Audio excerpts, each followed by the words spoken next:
Ya, masih di kawasan Pelipur Jalan Kiai Haji Abdurrahman Sidik nomor 191 Pangkal Pinang, dan pastinya kita masih bersama Ustadz Kurniani.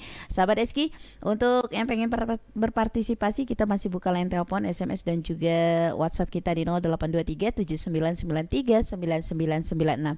Nah, tadi kita sudah terhubung dengan Bung Chayon, ya sudah bertanya kalau kaum Hawa ini kan memang tidak ada full ya Ustadz ya. Mungkin kalau sudah menopause, nah itu mungkin bisa saja. Nah, dari pertanyaan Bung Chayon ini nanti kita akan kaitkan orang-orang yang merugi itu seperti apa di bulan Ramadan. Mungkin langsung dijawab Ustadz, silakan. Baik, terima kasih atas pertanyaannya dari Bung Chayon tadi.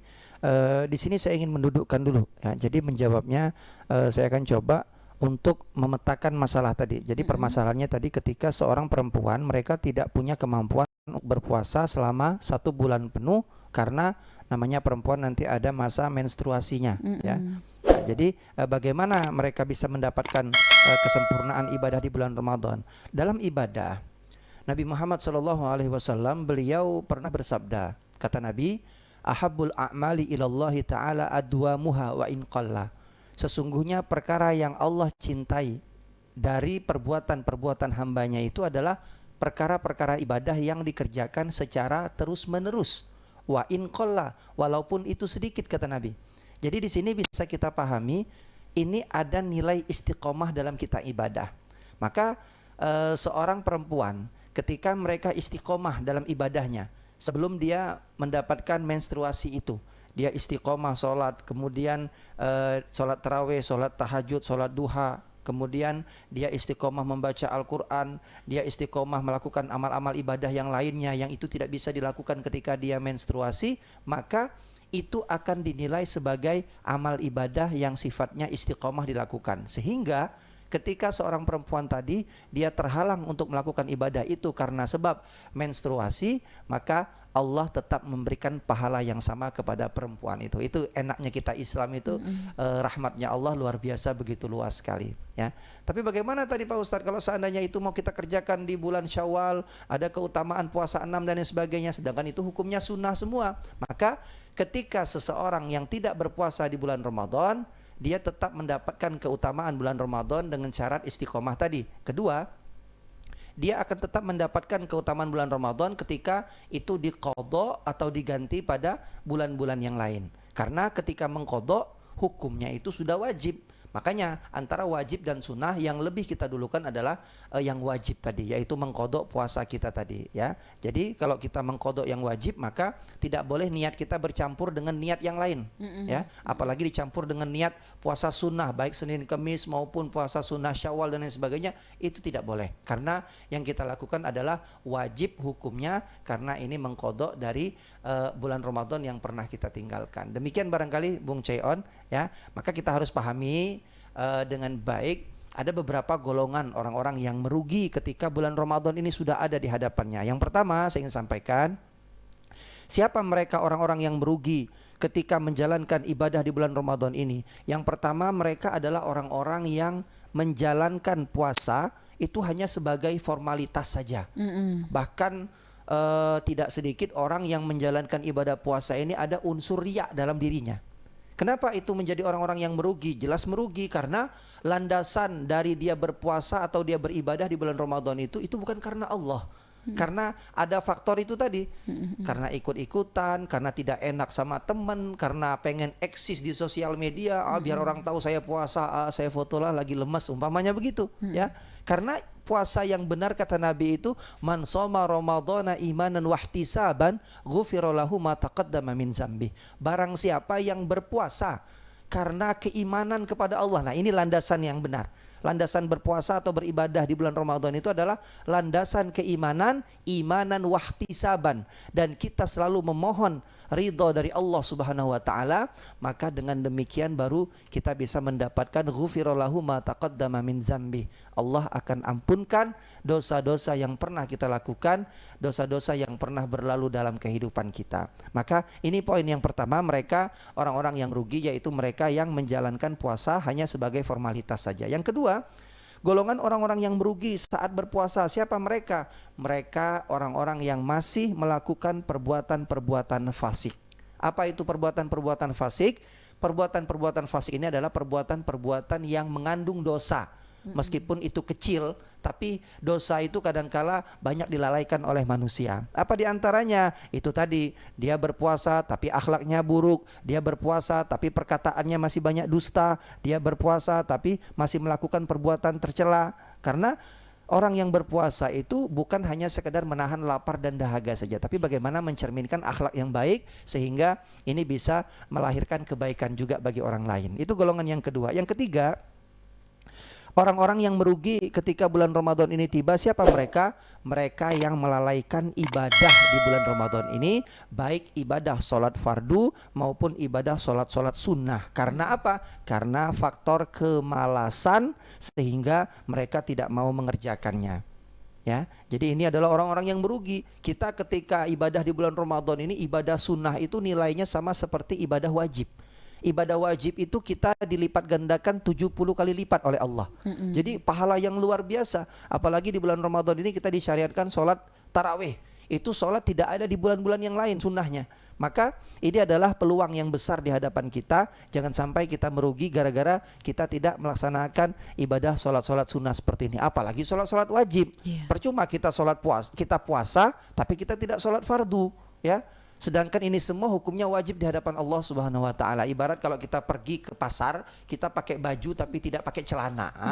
Jadi antara baju dan celana ini harus seimbang untuk kita kenakan sehingga kita bisa mengamalkan puasa dan sholat serta ibadah-ibadah yang hukumnya wajib yang lainnya itu bisa kita tunaikan dengan baik. Itu golongan yang ketiga, orang-orang yang merugi. Yang keempat, siapa mereka orang-orang yang merugi selama bulan Ramadan ini? Mereka yang menyia-nyiakan waktu di bulan Ramadan ini dengan melakukan hal-hal yang tidak bermanfaat, seperti memperbanyak tidur, ya. Ini hal tidak bermanfaat, mereka akan rugi. Dari mulai habis sahur, tidur, bangun nanti mau dekat-dekat asar, ya. Sholat zuhur, habis sholat zuhur tunggu sebentar 10 menit azan asar. Sholat asar, habis sholat asar tidur lagi. Bangun-bangun sudah azan maghrib. Nah, orang berpuasa seperti ini itu tentu melakukan perbuatan yang sia-sia. Karena sehari-hari Ramadan itu harus kita isi dengan amal-amal soleh. Kita bisa beristighfar karena doa kita mustajab. Kita bisa membaca Al-Quran karena setiap huruf itu pahalanya dilipat gandakan oleh Allah. Dan amal-amal ibadah yang lainnya. Apalagi pekerjaan yang tidak bermanfaat itu. Kita banyak bermain game. Nah, itu juga banyak yang membuat kita merugi ketika bulan Ramadan ini, ya. Jangan kita bulan Ramadan kita khotam main game, kita khotam beberapa drama Korea dan lain sebagainya. Itu akan menjadi perbuatan yang sia-sia. Apalagi sekarang kita lebih banyak di rumah, tantangannya luar biasa.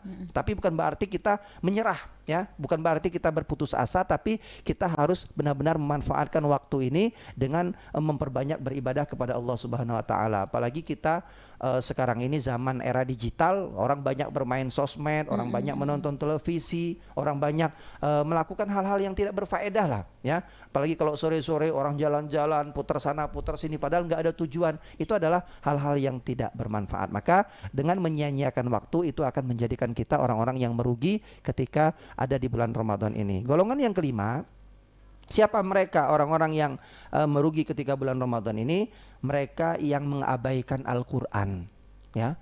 Artinya orang yang selama bulan Ramadan ini tidak pernah menyentuh Al-Quran, tidak pernah membaca Al-Quran, tidak dijadikan Ramadan ini sebagai spirit motivasi untuk mendekatkan diri kepada Al-Quran. Karena kalau tidak di bulan Ramadan ini dia tidak mau dekat dengan Al-Quran, mau kapan lagi bisa dekat dengan Al-Qurannya? Padahal Al-Quran yang Allah turunkan di bulan Ramadan ini semata-mata ini adalah petunjuk bagi kita. Ini adalah perintah bagi Allah agar menumbuhkan kecintaan kita kepada Al-Quran. Pertanyaannya, seseorang kalau seandainya di bulan Ramadan saja dia tidak cinta kepada Al-Quran, apalagi di bulan-bulan yang lain. Maka jangan sampai kita merugi karena kita mengabaikan Al-Quran sehingga kita lalai untuk membacanya, kita lalai untuk mentadabbur ayat-ayatnya, lalu kemudian kita lalai untuk mengamalkannya. Golongan yang terakhir, orang-orang yang merugi selama bulan Ramadan ini, siapa mereka? Mereka adalah orang-orang yang bersemangat menjalankan puasa namun hanya di mulut saja. Bahkan mungkin hanya di beberapa hari pertama saja. padahal sudah bertekad untuk bertaubat dan istiqomah, namun di tengah jalan dia menjadi putus asa, lalu menyerah, bahkan kehilangan semangat, kemudian berpaling dari nilai-nilai kebaikan yang justru itu melalaikan bagi dirinya sendiri. Ya, maka ini yang kita pahami, kita berpuasa atau kita beribadah di bulan Ramadan ini hanya semangat di awal-awalnya saja, ya. Jadi ini adalah orang yang merugi. Kenapa? Karena yang Allah nilai di bulan Ramadan ini bukan hanya awal-awalnya saja. Baik dari awal maupun pertengahan bahkan akhir, itu semua ada kemuliaan yang Allah berikan. Makanya ada satu riwayat yang ini sebagian ulama meskipun mengatakan ini hadisnya dhaif karena terdapat kecacatan dari para perawinya, yang sering kita dengar pembagian 10 hari Ramadan pertama, 10 hari Ramadan kedua, dan 10 hari Ramadan ketiga.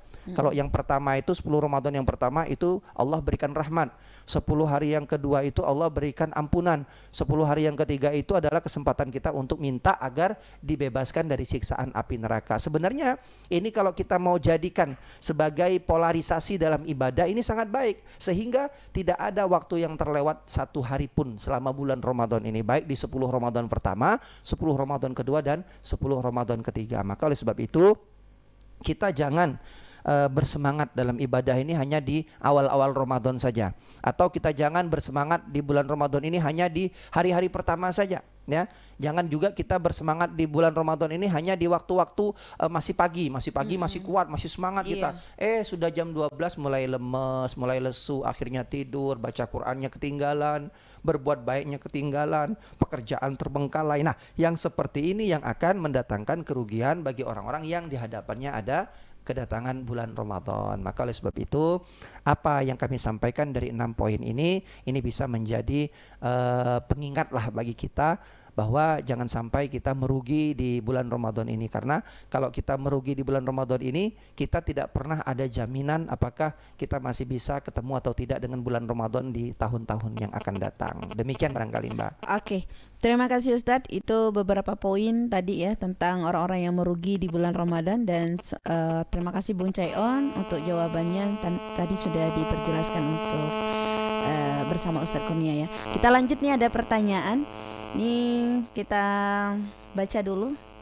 Assalamualaikum warahmatullahi wabarakatuh Ustadz. Waalaikumsalam warahmatullahi wabarakatuh. Ustadz, semoga sehat selalu. Amin, amin ya Allah. Saya mau bertanya Ustadz, bagaimana hukumnya untuk orang yang sedang sakit dan tidak bisa menjalani ibadah puasa seperti biasanya? Apakah ada perbedaan untuk sakit yang mohon maaf dengan kondisi yang parah sekali seperti dalam keadaan koma atau sejenisnya, dengan orang yang sakit karena kondisi tubuhnya lemah?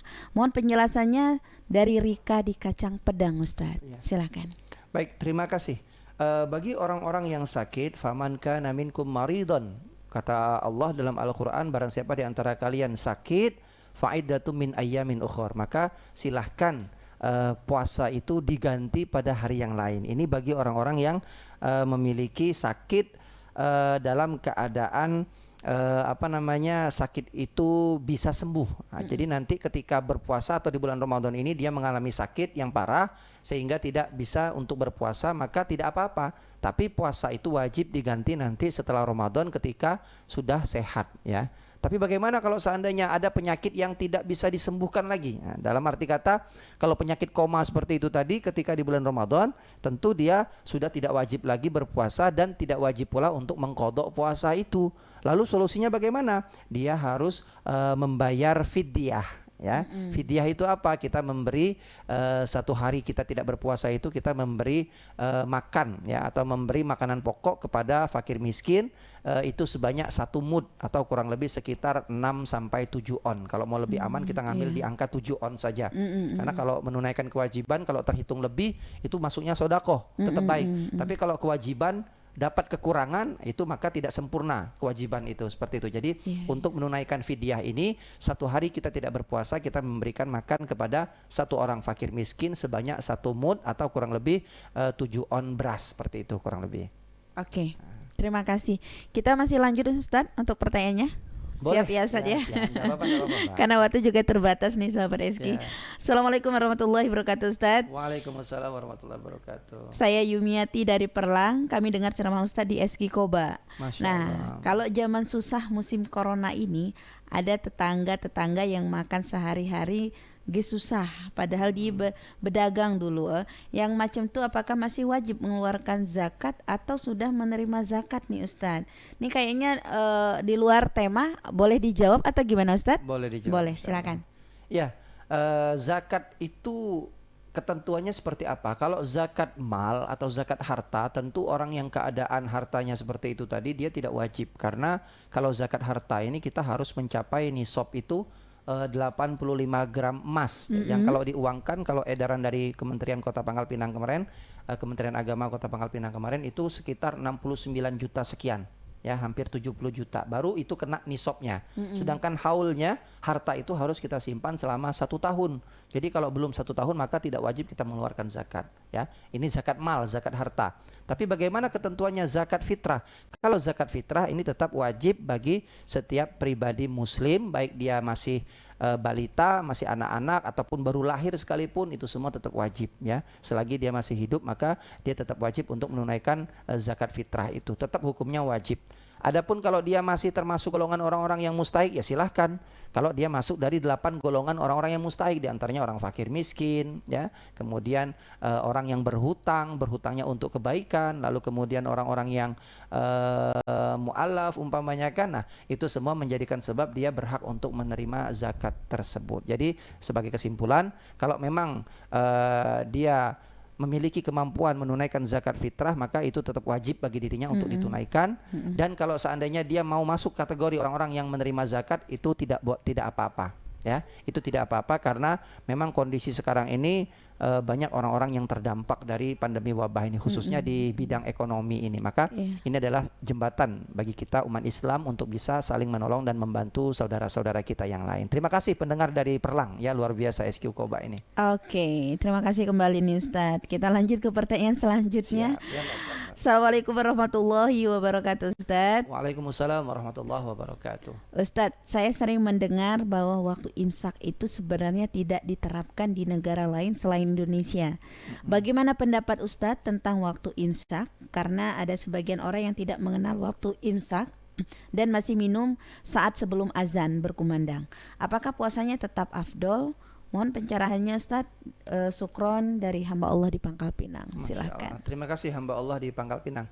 Jadi yang perlu kita pahami bersama bahwa adanya imsak itu ini adalah pandangan khususnya dari madhab fikih Imam Syafi'i, ya.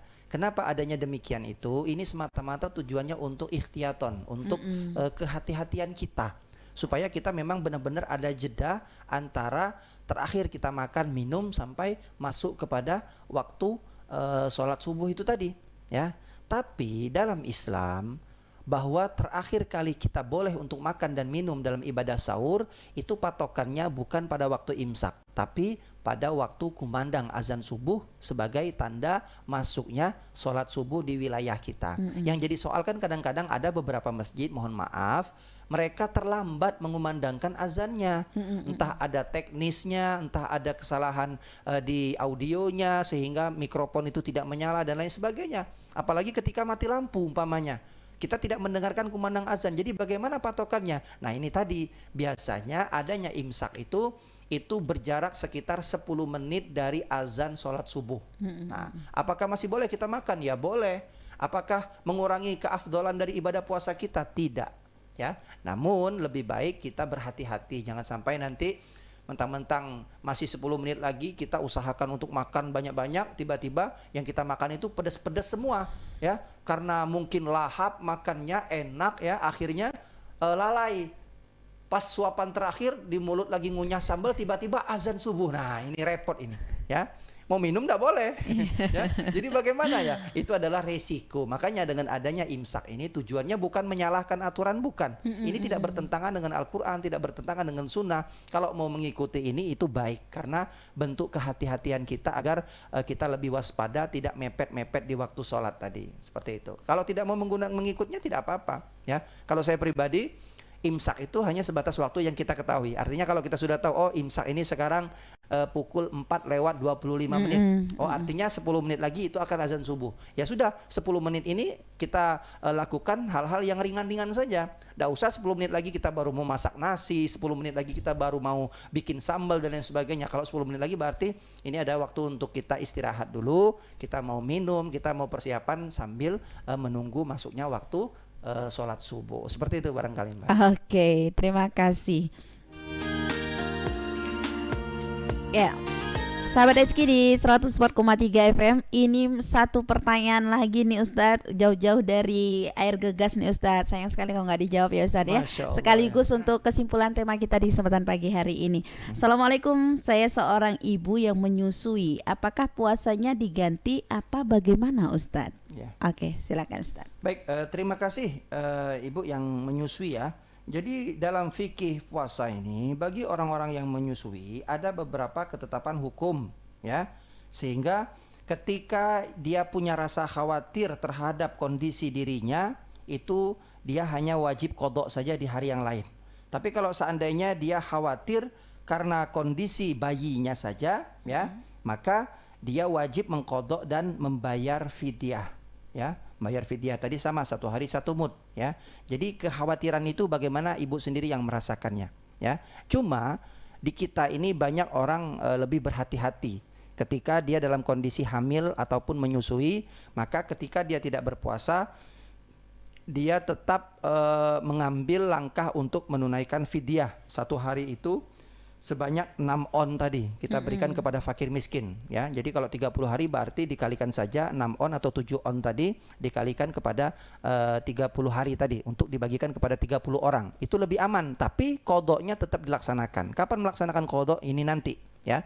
Ini nanti ketika kita memang benar-benar sudah memiliki kemampuan untuk menunaikan qadha itu sendiri ya. Sebenarnya ini kalau menurut kami ini tergantung bagaimana polarisasi kita makan saja ya. Karena hamil pun ini kalau seandainya asupan gizinya terpenuhi mulai dari malam ya, dari malam bukan dari sahur, dari malam kita sudah berikan asupan gizi, kita sudah berikan makanan-makanan yang berprotein dan lain sebagainya. Di waktu sahur pun demikian, insya Allah sehari berpuasa itu kuat ya. Saya anak yang pertama dulu, istri dalam keadaan hamil ketika Ramadan, tetap alhamdulillah 30 hari itu full puasanya ya. Karena itu tergantung bagaimana kita mempola makan tadi ya. Jadi kalau ibu menyusui, kalau bisa mengatur itu dengan baik ya, kita tetap ada kewajiban untuk menunaikan ibadah puasa. Karena sayang, lagi-lagi sayang kalau seandainya ini kita abaikan ya, karena kemuliaan Ramadan ini luar biasa. Tapi kalau seandainya kondisi kita memang tidak memungkinkan, kami ini Pak Ustadz kalau menyusui itu bawaannya lapar, laparnya bukan 3 jam sekali tapi laparnya 30 menit sekali umpamanya, bagaimana itu? Ya silahkan tidak berpuasa ya, silakan tidak berpuasa. Kalau memang ada penyakit ya, gara-gara berpuasa nanti sambil menyusui akhirnya timbul penyakit-penyakit yang lain, ya jelas puasa itu menjadikan mudarat, maka boleh dialternatifkan untuk diganti pada hari-hari yang lain selain bulan Ramadan ya. Seperti itu barangkali Mbak. Oke, sekaligus untuk kesimpulan kita Ustadz. Ya baik, untuk kesimpulan kita pada siang hari yang berbahagia ini, pertama kita harus mawas diri ya, bahwa Ramadan yang ada di hadapan kita harus jadikan seolah-olah Ramadan yang terakhir dalam kehidupan kita. Kenapa? Karena itulah yang akan menjadi kita lebih bersemangat lagi untuk melaksanakan amal ibadah di bulan Ramadan ini. Yang kedua, jangan sampai bulan Ramadan ini berlalu. Ini tadi saya katakan, kita sudah masuk di hari yang ke-12. Besok 13, 14, 15, 20, 25, 26, 30 Lebaran. Itu tidak akan terasa ya, tidak akan terasa. Sehingga ini waktu terus berjalan. Nah, pertanyaannya, seiring berjalannya waktu ini, apa yang sudah kita lakukan dalam ibadah ini? Sudah berapa banyak ayat-ayat Al-Quran kita baca? Sudah berapa banyak kalimat-kalimat zikir yang kita sampaikan? Sudah berapa banyak salawat-salawat yang kita ucapkan? Sudah berapa banyak wirid-wirid yang kita hatamkan? Ya, jangan bulan Ramadan ini, tadi saya katakan, kita lalai gara-gara kita banyak menghabiskan waktu dengan hal-hal yang tidak bermanfaat, banyak main sosial media, banyak bermain game, banyak nonton televisi, banyak pergi kemana sana kemari, tidak ada kepentingan dan lain sebagainya. Maka ini akan mendatangkan kerugian bagi kita di bulan Ramadan ini. Yang ketiga, yang terakhir, sebagai satu buah kesimpulan, Kita sekarang harus pandai melihat keadaan, apalagi di tengah pandemi wabah saat ini. Maka yang harus menjadi penguat itu adalah kita bersama keluarga-keluarga kita di rumah, ya. Jangan sampai dalam satu rumah itu tidak ada yang bersemangat dalam ibadah. Ini harus ada. Satu rumah itu harus ada yang semangat dalam beribadah, sehingga ini menjadi patokan, ya, atau menjadi panutan bagi keluarga-keluarga yang lain. Jangan nanti mentang-mentang pandemi, kita di rumah saja, oke lah di rumah. Sekeluarga nanti nonton televisi, nonton drama, nonton sinetron, nonton, waktu habis dengan hal-hal yang tidak bermanfaat. Maka ini sangat-sangat merugi sekali. Maka oleh sebab itu pandai-pandailah memanfaatkan waktu, karena kita tahu Allah sudah sampaikan kepada kita, inna sam'a wal basara wal fuada kullu ulaika kana anhu mas'ula. Apa kata Allah? Sesungguhnya setiap pendengaran kita, setiap penglihatan kita, dan setiap apa yang ada di dalam hati kita, semua itu akan dimintai pertanggungjawaban di hadapan Allah Subhanahu wa taala. Maka jangan kita rasa kita sekarang aman-aman saja, kita sekarang nyantai-nyantai saja, tapi semua itu akan kita pertanggungjawabkan di hadapan Allah Subhanahu wa taala. Saya sering mengistilahkan kita hidup ini seperti belanja di supermarket, ya. Jadi kita boleh mengambil apa saja, tapi ingat nanti di depan kasir kita akan membayarkan apa yang kita ambil. Begitulah kita hidup di dunia ini. Kita bisa melakukan apa saja. Kita mau nonton, kita mau ceramah, kita mau dakwah, kita mau baca Al-Quran, kita mau pergi jalan-jalan, kita mau maksiat sekalipun, itu semua bisa kita lakukan. Tapi ingat, di akhirat kelak semua itu akan kita pertanggungjawabkan di hadapan Allah Subhanahu wa taala. Mudah-mudahan Ramadan ini menjadikan kita untuk lebih mendapatkan taufik, bimbingan atau hidayah, petunjuk dari Allah Subhanahu wa taala, sehingga Ramadan ini kita jadikan sebagai momentum untuk merubah diri kita, bukan hanya lebih baik di hadapan manusia saja, tapi yang paling penting kita menjadi orang yang lebih baik di hadapan Allah Subhanahu wa taala. Amin ya rabbal alamin. Amin ya rabbal alamin. Ya, terima kasih Ustadz atas kesimpulan dan juga pembahasan kita di pagi hari ini. Cukup menarik sekali sahabat Eski. Mudah-mudahan kita bisa mengaplikasikan dalam kehidupan kita sehari-hari dan menjadikan Ramadan tahun ini Ramadan yang paling baik, dan jadikan Ramadan ini Ramadan yang terakhir untuk kita ya Ustadz ya. Seolah-olah seperti itu. Oke, terima kasih Ustadz. Semoga sehat terus, sukses terus untuk Ustadz Kurnia berserta keluarga. Terima kasih sekali lagi. Sahabat Eski, jangan kemana-mana. Nanti kita akan mendengarkan program kita ya, Hafiz Cilik Eski dan membaca Al-Quran on air. Nanti kita akan mendengarkan dua peserta. Mohon maaf agak telat nih sahabat Eski. Mohon maaf sekali lagi. Dan pastinya terima kasih yang sudah berpartisipasi di pagi hari ini di program BBM kita untuk bersama Ustadz Kurnia. Sekali lagi terima kasih. Sekali lagi terima kasih juga buat Ustadz Kurnia. Ya, sama-sama Mbak. Oke, buat sahabat Rizky langsung saja terima kasih dan mohon maaf jika ada salah kata. Subhanakallahumma wa bihamdika asyhadu an la ilaha illa anta astaghfiruka wa atubu ilaik. Wassalamualaikum warahmatullahi wabarakatuh.